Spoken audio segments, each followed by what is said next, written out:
Hello my dear friends, అందరూ ఎలా ఉన్నారు? ఇదైతే ఎగ్జామ్స్ అయిపోయి సెమిస్టర్ అయ్యాక బయటికి వెళ్ళాం డిన్నర్కి. ఫస్ట్ టైం అయితే ఒక రెస్టారెంట్కి వెళ్ళాం అనమాట, కొత్తగా ట్రై చేద్దామని. మోతీ మహల్ డీలక్స్ అంట. వెళ్ళగానే మెనూ చూస్తే మైండ్ పోయింది. ఒక్క పేరు కూడా అర్థం కాలేదు. అట్లీస్ట్ ఒక్కటైనా దొరుకుతుందేమో అంటే ఒక్కటి కూడా అర్థం కాలేదు. ఇంకా ఫైనల్గా వాళ్ళని అడిగి ఏదో చెప్పేసాం అనమాట ఆర్డర్.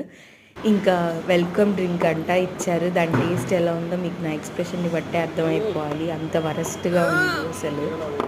ఇంకా తర్వాత ఎగ్ బజ్జీ అయితే ఆర్డర్ ఇచ్చాము. దాంట్లోకి గ్రీన్ చట్నీ ఇంకా సలాడ్ తీసుకొచ్చారు.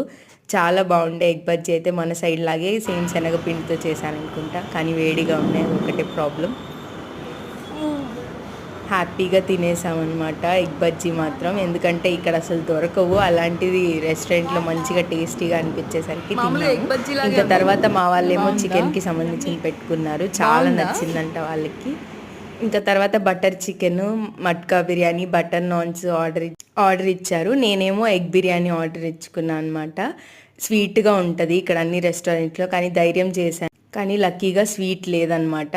కొంచెం స్పైసీ తగ్గింది, కొంచెం చప్పగా అనిపించింది, కానీ టేస్ట్ వైజ్గా పర్లేదు, యావరేజ్ అనిపించింది. మా వాళ్ళేమో మట్కా బిర్యానీ పెట్టుకున్నారు. వాళ్ళకి చికెన్ ఐటమ్స్ అన్నీ ఆల్మోస్ట్ బాగా నచ్చాయంట. ఎగ్ బజ్జీ రెండోసారి పెట్టారు, కానీ వాళ్ళు ఎవరు తినలేదు, నేనే తినేసాను.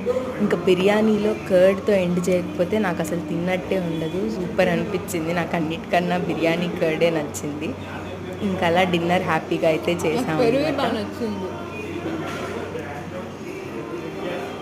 ఇంకా బిల్ పే చేసేసి ఫైనల్గా హాస్టల్కి అయితే రీచ్ అయిపోయాము. ఇంట్లో చెప్పకుండా వెళ్ళానని ఒక తిట్లు కూడా అయిపోయినాయి అనమాట. తిన్నది అరిగే వరకు తిట్టేశారు. మీరైతే సబ్స్క్రైబ్ చేసుకొని ఛానల్ సపోర్ట్ చేయండి.